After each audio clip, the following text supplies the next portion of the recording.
ഞാനിവിടെ ഒരു കിഡിലും മീൻ കറിയാണ് ഉണ്ടാക്കുന്നത്. പെട്ടെന്ന് തന്നെ ഉണ്ടാക്കിയെടുക്കാൻ പറ്റുന്ന നല്ല അടിപൊളി ഒരു മീൻ കറിയാണ് ഇത്. അപ്പത്തിൻ്റെ കൂടെയും ചോറിൻ്റെ കൂടെയും എല്ലാത്തിൻ്റെ കൂടെയും നമുക്ക് ഒരുപോലെ തന്നെ ഇത് യൂസ് ചെയ്യാൻ പറ്റുമേ.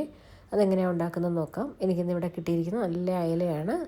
നമുക്കിത് എങ്ങനെയാണ് ഉണ്ടാക്കുന്നത് നോക്കാം. ആദ്യം തന്നെ ഒരു മൺചട്ടി എടുക്കാം. മൺചട്ടിയിലേക്ക് എണ്ണ ഒഴിച്ച് ഉലുവ ഇട്ട് കൊടുക്കാം. ഉലുവ ഒന്ന് സാധാരണ രീതിയിലൊന്ന് പൊട്ടി വരട്ടെ. പൊട്ടി വരുമ്പോൾ നമുക്ക് ഇഞ്ചി ചെറുതായിട്ട് നുറുക്കി വെച്ചത് നമുക്കിതിലേക്ക് ഇട്ട് കൊടുക്കാം.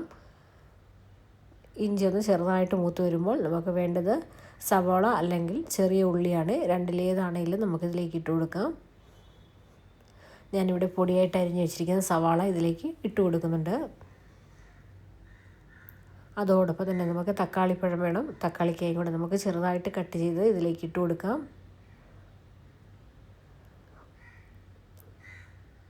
അതോടൊപ്പം തന്നെ നമുക്ക് 1 ടീസ്പൂൺ ഉപ്പും കൂടി ഇട്ട് കൊടുത്ത് നന്നായിട്ട് ഇത് ഇളക്കിയെടുക്കാം.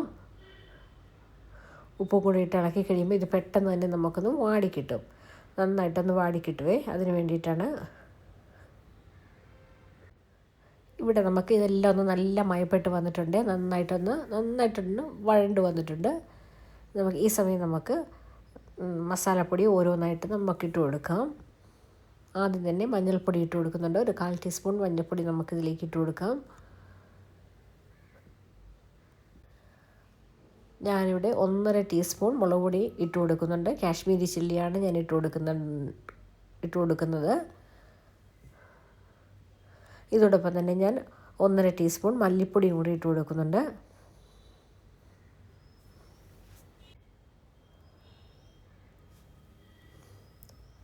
മല്ലിപ്പൊടിയും ഇട്ട് കൊടുത്തതിന് ശേഷം നമുക്ക് നന്നായിട്ടിത് വഴറ്റിയെടുക്കാം. അതോടൊപ്പം തന്നെ കരിവേപ്പിലയും കൂടി ഇട്ട് കൊടുക്കണേ. നന്നായിട്ട് മീൻ കറിയല്ലേ, നന്നായിട്ട് കരിവേപ്പിലയും കൂടി ഇട്ട് കൊടുക്കാം. എന്നിട്ട് ഇതെല്ലാം കൂടെ നന്നായിട്ടൊന്ന് ഇളക്കി കൊടുക്കാം. ആ പൊടികളുടെ റോ ടേസ്റ്റ് എല്ലാം ഒന്ന് മാറണം. അതിന് വേണ്ടിയിട്ടാണ്. നന്നായിട്ട് ഇളക്കി കൊടുക്കുക. ആ എണ്ണയിൽ കിടന്ന് നന്നായിട്ടൊന്ന് മൂക്കട്ടെ. നന്നായിട്ട് മൂത്ത് അതിൻ്റെ പച്ചമണം എല്ലാം മാറിക്കിട്ടിട്ടുണ്ട്. ഈ സമയം നമുക്ക് വാളൻപുളി ഒരു നെല്ലിക്ക വലിപ്പമോളം നമുക്ക് പിഴിഞ്ഞെടുത്ത് ഇതിലേക്ക് ഒഴിച്ചു കൊടുക്കാം. അല്ലെങ്കിൽ കുടംപുളിയാണെങ്കിലും ഇട്ട് കൊടുത്താൽ മതി. നമ്മുടെ ഇഷ്ടത്തിനനുസരിച്ച് ഇട്ടെടുക്കാം. ഞാനിവിടെ വാളൻപുളിയാണ് ഇട്ട് കൊടുക്കുന്നത്. അതിനുശേഷം ഇത് നന്നായിട്ടൊന്ന് തിളയ്ക്കണം. തിളച്ചൊരു 5 മിനിറ്റ് അതൊന്ന് ചെറുതായിട്ടൊന്ന് കുറുകി വരട്ടെ. ചെറുതായിട്ട് കുറുകാൻ തുടങ്ങുമ്പോൾ നമുക്ക് കട്ട് ചെയ്ത് വെച്ചിരിക്കുന്ന ഫിഷ് ഇട്ട് കൊടുക്കാം. ഏത് മീൻ വേണേലും നമുക്ക് യൂസ് ചെയ്യാം. എനിക്കിവിടെ അയലയാണ് കിട്ടിയത്, അതുകൊണ്ട് ഞാൻ അത് ഇട്ട് കൊടുക്കുന്നു. അതിനുശേഷം ഒന്ന് ചെറുതായിട്ടൊന്ന് ഇളക്കി കൊടുത്തതിന് ശേഷം അടച്ച് വെച്ച് നമുക്കൊരു 2-3 മിനിറ്റ് അടച്ച് വെച്ച് കുക്ക് ചെയ്യാം. ഓരോ മീനിൻ്റെയും കുക്കിംഗ് ടൈം അനുസരിച്ച് വ്യത്യാസപ്പെട്ടിരിക്കും. നല്ല അടിപൊളി മീൻ കറിയാണ്. എല്ലാവരും ഒന്ന് ഉണ്ടാക്കി നോക്കണം. നല്ല എണ്ണയൊക്കെ തെളിഞ്ഞ് നല്ല അടിപൊളി മീൻ കറിയാണ്. ഇത് എന്തിൻ്റെ കൂടെയും നമുക്ക് യൂസ് ചെയ്യാൻ പറ്റും. ചോറിൻ്റെ കൂടെയും അപ്പത്തിൻ്റെ കൂടെയോ അല്ലെങ്കിൽ ചക്ക, കപ്പ, അങ്ങനെ എന്തിൻ്റെ കൂടെ വേണമെങ്കിലും നമുക്കിത് യൂസ് ചെയ്യാമേ. മീൻകറി കുറച്ച് നേരം തണുത്തതിന് ശേഷമാണെങ്കിലും അടിപൊളി ടേസ്റ്റ് ആയിരിക്കും. ഞാൻ ഇതോടൊപ്പം കഴിക്കാൻ ചക്കയും കൂടെ പുഴുങ്ങിയെടുക്കുന്നുണ്ട്.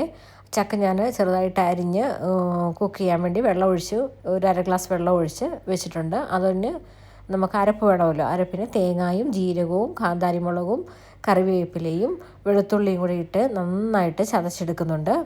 കൂടുതൽ മഞ്ഞൾപ്പൊടിയും കൂടി ഇട്ട് കൊടുത്താണ് ചതച്ചെടുത്തിരിക്കുന്നത്. ഇതെല്ലാം കൂടി ഇട്ട് ചതച്ചെടുക്കാം. ഈ അരപ്പും കൂടി ഇട്ട് കൊടുത്ത് ചക്കയിലിട്ട് നന്നായിട്ടൊന്ന് ഇളക്കിയെടുത്ത് നമുക്ക് യൂസ് ചെയ്യാം. താളിക്കണമെങ്കിൽ താളിച്ചും കൂടി എടുക്കാം. നല്ല അടിപൊളി ചക്കപ്പുഴുക്കും മീൻകറി റെഡിയായിട്ടുണ്ട്. നല്ല അടിപൊളി കോമ്പിനേഷനാണ്. എല്ലാവരും ഒന്ന് ഉണ്ടാക്കി നോക്കുക. ഇഷ്ടപ്പെടുകയാണെങ്കിൽ ഒന്ന് സപ്പോർട്ട് ചെയ്ത് കൂട്ടാക്കുകയും കൂടി ചെയ്യുക.